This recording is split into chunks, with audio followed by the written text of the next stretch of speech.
plan is working. And one of the things I'm proud is that it's working everywhere. The judge set this case for trial in August. Is that going to happen? It's highly unlikely that it's going to happen. We've been very clear, privately and publicly, with Ukrainians, and they understand that we will not engage in negotiations to end this war without them. Sleepy part of summer, but a lot of news here in Washington. Hello, I'm Robert Costa. Welcome to America Decides. We'll preview the stakes at the upcoming NATO summit in just a moment, plus discuss former President Trump's co-defendant in that classified documents case who pleaded not guilty today in Miami. But first, President Biden, as you just heard, is touting his domestic agenda here at home, visiting a key primary state. The president criticized Republican lawmakers in Congress for voting against the Inflation Reduction Act today.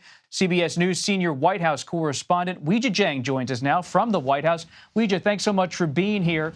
Why is the president going to South Carolina, one of his states that's so associated with him, back to that endorsement from Congressman Clyburn in 2020? What was the point of going there today to talk about the economy? Robert, it's always great to see you, and you are absolutely right that this is not just a speech about infrastructure. Of course, the president is on a tour of the entire country, visiting various parts to talk about his economic plan, but it is really significant that he went to Columbia, South Carolina today because, as you very well know, the DNC changed its primary voting calendar to make South Carolina the first state to vote in the primary, which is something that the president supported. And this is an incredibly important state because even though he may receive challengers in the primary and he will still likely be the nominee, this does set the stage. It sets the tone for the rest of the election, right? And so he wants to make sure that he is touting the jobs that he is creating there, that he is standing in front of a manufacturing company that promises 600 jobs, because he wants to sell to the American people that his plan is working and that he needs more time. I mean, look, he said that he knows that his plan isn't perfect and that it is going to time to feel the bigger impacts, but he is asking for that time. And even though this is certainly not an official campaign event, Robert, as you also know, pretty much every event from this point on is a campaign event. So when you open your notebook and look at the calendar, look at the map, where do you expect the president to head next in the summer and in the fall? I mean, it's interesting. He's going to the South. Yes, South Carolina has a lot of connection to him. But where else do you expect this White House to want to put him out there? I think he will be seeing a lot of the Midwest. I think certainly that he'll be going to Wisconsin and Michigan. He's already made visits there because these are the states that will make the biggest difference for him when it comes to the general election. But I do expect that he will also make more West Coast swings.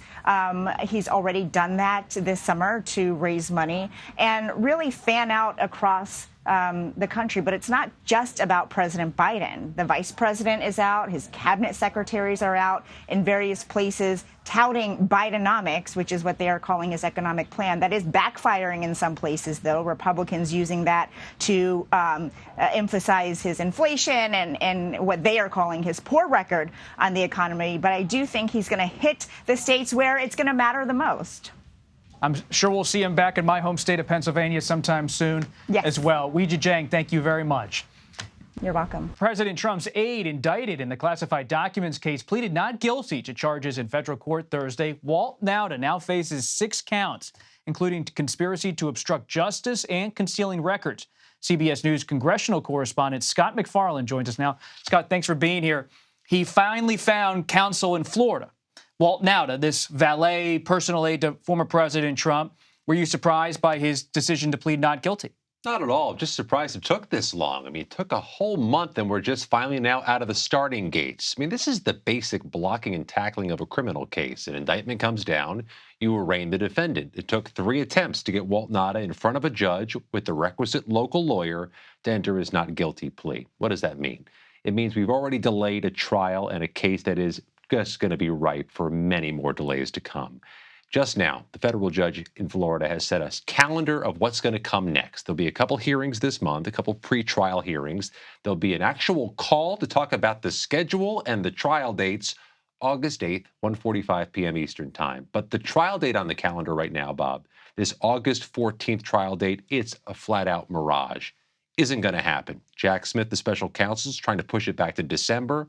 That might be aspirational, too. This is going to come right down into the primary and caucus schedule next year. A reminder, the Iowa caucuses, mid-January. What about the discovery process? Where does that stand in this case? The prosecutors have a burden, as the federal government always does in federal prosecutions. They have to hand over potentially exculpatory evidence in short order. They're going to do that. But there's a basic dynamic here that works against the calendar or works with the calendar. What's Walt Nauta going to do? Is he going to remain a co-defendant, or will the Department of Justice pressure him, leverage him, try to get him to flip? We brought that question to one of the legal experts of the Southern District of Florida, longtime defense attorney Michelle Suskauer, who has practiced in these courtrooms. Listen to what she had to say. Charges can be added. They can, to put pressure on the co-defendant, they can bring him in with his lawyer and say, look, we're going to offer you, you're going to walk. You'll do very, very little time, but this is what we want from you. Because obviously this would be a key witness. Is there any way to a conviction without Nauta? Of course there is. But would that be helpful to the government? Absolutely it would. It's worth noting, we've seen a lot of Donald Trump with Walt Nauta in recent days, out there campaigning, out there at events. Potentially a noticeable, notorious thing to have two co-defendants still with each other, keeping each other They're supposed close. to not be talking about the case. That's a court order, right? I mean, he can't talk to Walt Nauta and any dozens of others about the case. And maybe they're abiding by that rule, but they're keeping each other close. Do you believe the government still has a case if they can't get Walt Nauta to somehow flip or cooperate in an extensive way in detailing Trump's conduct? Michelle Suskauer, from whom you just heard, says absolutely. It helps, but it isn't necessary. This is such a colorful, illustrative, some would say damning indictment. You recall what Bill Barr said a couple weeks ago. If just half of that is true, Trump is toast. It's a matter of getting to the trial date, though. It's just going to be elusive, like trying to grab water. Summer in Miami already hot enough. It's going to only heat up on the legal front. Scott McFarlane, thank you as always. Up next, we take a look at the upcoming NATO summit and more with National Security Council spokesman John Kirby. You're streaming America Decides. Welcome back to America Decides. President Biden will soon head to Europe for a 5-day trip highlighted by the annual NATO summit. One agenda item remains TBD, whether to expand the group's membership after President Biden hosted Sweden's prime minister yesterday. Joining us now from the White House, National Security Council spokesman and retired Rear Admiral John Kirby. Admiral Kirby, thank you for taking the time to be with us this evening. What is the state of Sweden's push to join NATO? What's your assessment? Well, the president remains optimistic that they'll get in, that they will be the 32nd NATO ally to join, and we're looking forward to that. Very capable military. What I can tell you is that discussions are ongoing between Sweden and Turkey, and of course with Hungary as well. We're glad to see that dialogue is continuing, because that's a good sign. It means that they're beginning to try to work through some of these differences. I will let those countries talk to what those differences are and how close they might or might not be. But the president remains, as I said, very optimistic that Sweden will join. What about Turkey? Where do they stand in terms of their opposition to Sweden joining? Well, I think President Erdogan has been very public about his concerns. In particular, he mentioned, just in recent days, this protest in Sweden, in Stockholm, where a Quran was burnt. Obviously, we find that offensive as well. But Sweden also said they found it offensive. But they also have freedom of speech that they have to protect. We understand that here in the United States. The president is grateful that President Erdogan and the Prime Minister of Sweden, who, as you know, was just here today, are continuing those conversations, and we want that to occur. So, Admiral, those conversations are ongoing, but President Biden's someone I started covering when he was vice president, and he would often come back to his old haunting grounds, the U.S. Senate, where he was chairman of the Senate Foreign Relations Committee. He has so much experience on the foreign policy front. What can he do in the coming days when he heads to Europe to try to nudge this along without getting in front of these ongoing conversations? That's exactly right. He's going to want to respect these conversations and that dialogue, and he's going to want to make sure that the parties all know that he's respectful of their ability to work this out together. But of course, he will talk to allies and partners across the realm of the alliance about the importance of Sweden joining, how much capability they'll be able to bring to NATO's military operations and training events, and he'll continue to encourage all sides to have that dialogue and work these issues out. If you're an American who's not paying close attention to foreign policy and you're watching this and wondering, well, why does it matter if Sweden joins NATO or not? You said it's important. What's the importance in particular with the ongoing war between Russia and Ukraine? Why would Sweden's inclusion in NATO be a factor there, if at all? Well, the first and most important reason is just that they're a very strong, capable military. This is a military that the United States military trains with, understands. We know them well. They definitely have powerful and modern capabilities that they can lend to the alliance, whether that's in defense, air capability, maritime capability. I could go on and on. And so this is a very modern military who really could lend a lot more capability and readiness to the alliance at a time, and this is the most important part, Bob, at a time when the security situation in Europe has changed. Not will change, not is changing, has changed. And we are all trying to devote as much energy as we can. And you'll see this discussed in Vilnius on bolstering that NATO's eastern flank. Now that Mr. Putin has now invaded Ukraine now for 16 months, that eastern flank and the security along that eastern flank is even more important than it was before. And Sweden is right there at the northern edge of that eastern flank and will be able to add capability to it. Beyond the issue of Sweden joining NATO, what's another priority on the agenda for the president as he heads to Vilnius? I say there's really three, Bob. One is making sure that as allies we stay united and resolved in supporting Ukraine in the fight that they're in, this counteroffensive that they're doing right now. And as you and I speak, there is vicious fighting all along that front. We need to make sure that we're all seeing it with the same sight picture and doing everything we can to continue to support Ukraine. Number two, it's having a robust discussion with allies and partners about what the long-term defense needs of Ukraine are going to be when the war is over. Now, this is something that Secretary Austin at the Pentagon has been talking about for many, many months. It's important that the allies begin to resolve themselves around what those kind of commitments are going to need to be, because no matter how or when this war ends, Ukraine's going to have a long border with Russia that they're going to need to protect against. And number three, and this is no less important, we just kind of touched on this a minute ago, is making sure the alliance stays ready for the changed environment that is on the European continent, making sure that as an alliance we're doing all we can to include defense spending to make sure that that eastern flank stays strong and resilient. Speaking of how this war could end, what do you make of the recent report that former U.S. national security officials were having conversations with Russians about the makeup of a possible deal to end this war? Is it true, that recent report from NBC? Well, I can't speak for these private entities. It's not surprising to us, and we are aware that certain private entities and individuals have had discussions on their own, without our active participation or our support with Russian officials. They should be able to speak to that. That's certainly within their purview. Sometimes we get informed about these things after the fact, get a readout of it, but I want to make it clear that these discussions were not encouraged or engendered by us, and we were not supporting them in any active way. As the president has said, nothing about Ukraine without Ukraine. That they have got to be at the forefront of any negotiations or discussions with Russia to end this war. And we are working hard to see if we can actualize President Zelensky's 10-point peace formula for a just peace. We're working hard directly with the Ukrainians and our allies and partners on that. And again, I think that will be another topic of discussion in Vilnius.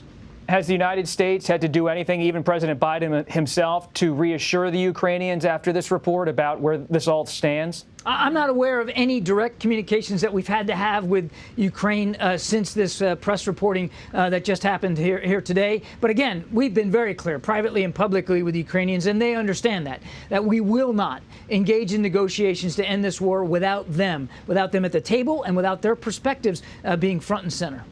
And on this issue, when do you believe those negotiations to end this war could begin? What's going to need to be accomplished in terms of an agreement between Russia and Ukraine on the terms of a discussion to get to that point, a formal discussion? I wish we knew the answer to that one, Bob. I think it's really going to come down to what President Zelensky's comfortable with. He's got to be ready to sit down and have a discussion with President Putin about ending this war, and he's not right now. I mean, his forces are engaged in a very active fight from Donbass all the way down to Kherson. I would also add, importantly, President Putin shows no sign of being willing to sit down and have any kind of dialogue with the Ukrainians about ending this war. In fact, quite the contrary.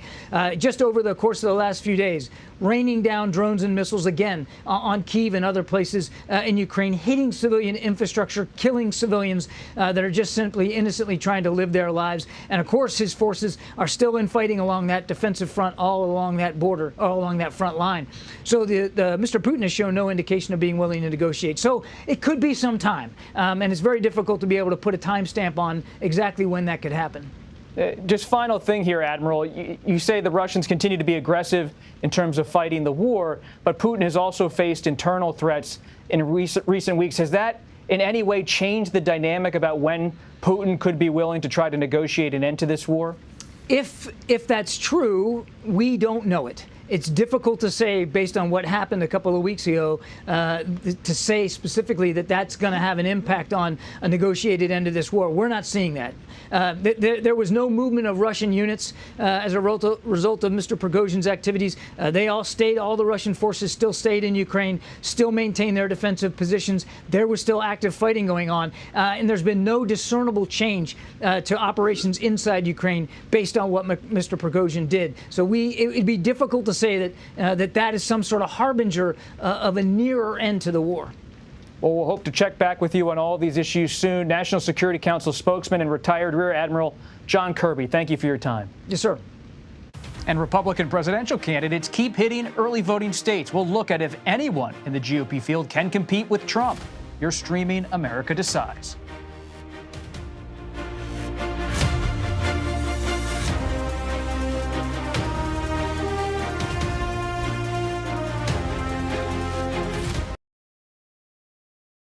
I'm somebody that I don't really buy into the rich need to pay their fair share. I mean, when you look at the statistics of where we actually get funding for the government. Welcome back to America Decides. That was former Vice President Mike Pence in Iowa discussing his position on taxes. Several Democrats are now using those remarks to go on the offense in terms of making their own economic case to voters. Connecticut Senator Chris Murphy wrote, quote, "This is the essential difference between Republicans and Democrats today. Republicans seek power to help their rich friends and corporations. Democrats seek power to help regular people." That's his quote. Jonathan Cott and Kevin Sheridan join us now.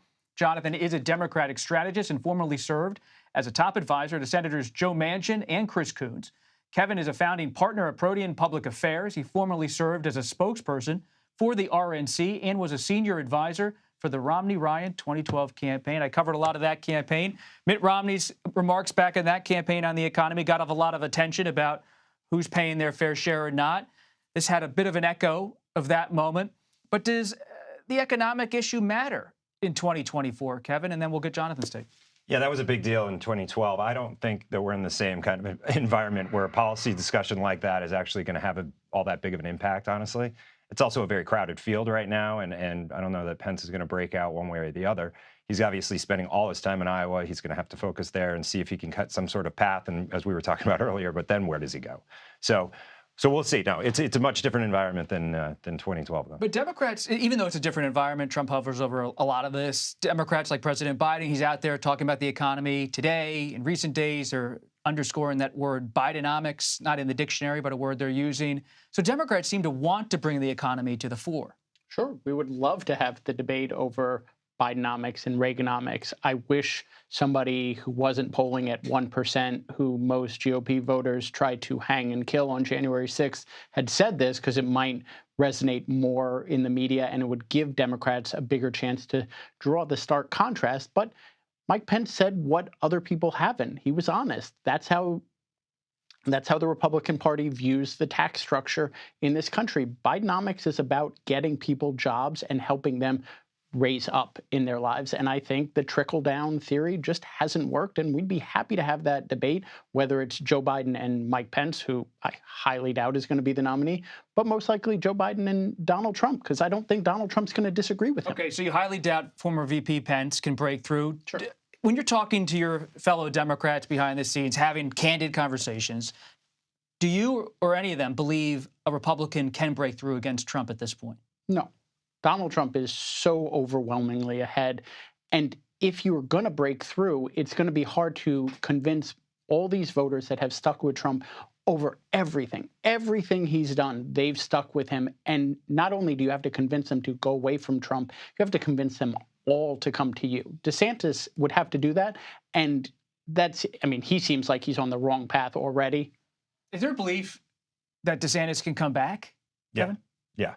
Look at 2008. John McCain was completely counted out, and he came back. Okay, so how does Governor DeSantis come back in your view? Well, in my view, I think he's got to win Iowa, and he's got to do well in New Hampshire. If he can put some points on the board very early in the debates or in the primaries, then the ball will get rolling. He's got to get on that debate stage with Donald Trump, though, and actually debate him. And if Trump doesn't show up, that makes it much more difficult. Now, he's got to somehow goad him into getting there. And, that's probably going to be picking a fight with him. President Biden in South Carolina, does that have anything to do with Robert F. Kennedy Jr. starting to get a little traction with some Democrats? No. I don't think the White House or the Biden campaign has any concerns about Robert Kennedy Jr. Robert Kennedy Jr. is backed by more Republicans than he is Democrats. This is a guy that Steve Bannon, Roger Stone are supportive of. I think he's a kook. He has no business being in this race. The Biden campaign should pay no attention to him. I think what they're doing is going out there and campaigning on his record. The best campaign the president can do is continue to be a successful president and just keep doing events like this where he's announcing 600 jobs based on legislation he helped get passed. That's all they're focused on. RFK Jr. is at 20% in the polls. That's not nothing. Well, it's depending on which poll you're asking. Yeah. I mean, he definitely has some growing support, but the question is, does he have a political coalition that's going to be a threat in a primary? I want to get your take, though, on foreign policy. We just heard from John Kirby, spokesman for the NSC. Inside the Republican Party, a lot of different views on Ukraine. Mm-hmm. Is foreign policy going to be something that's hashed out on the debate stage inside the party this year or not? Yeah, and you saw Ron DeSantis stumble a little bit with it when he first came out. He's got to get that cleaned up. He's got to get more solid on that. He's obviously served overseas. He can do this. Ronald Reagan was a governor who went on to become one of the most successful foreign policy leaders ever. So the governors always have that challenge. He's got to get briefed. He's got to be, on top of his book. He's got to know what he's talking about. They all do. They all need to do this because none of them have actually done foreign policy before. And a big question, though, for Governor DeSantis is, where does he align? You said he stumbled a bit. He started talking about it maybe being a dispute with Russia and Ukraine and kind of its own. He needs to stay true to himself and go back to what he more like was the in the Bush House. International. Yeah, I think he can take foreign policy. Yeah, he could take a nuanced approach to it, but he can't be somebody who he's not. He's got to stay true to himself, and that is a hawkish, muscular foreign policy. Any thoughts on foreign policy? Will Biden use it to sell it? Sure, he should use it. He has rallied, our allies and is helping Ukraine. Russia is in tatters, and I think there would be a great comparison in a general election. Look, Mike Pence is using Ukraine to try to break out. I don't know if it's going to work, but once that division gets settled, I think it's a worthwhile debate to have in the general election. Jonathan Cott, Kevin Sheridan, thanks so much for stopping by. America Decides. We appreciate it. That does it for today. You can stream us Monday to Thursday at 5 p.m. Eastern. You're streaming CBS News.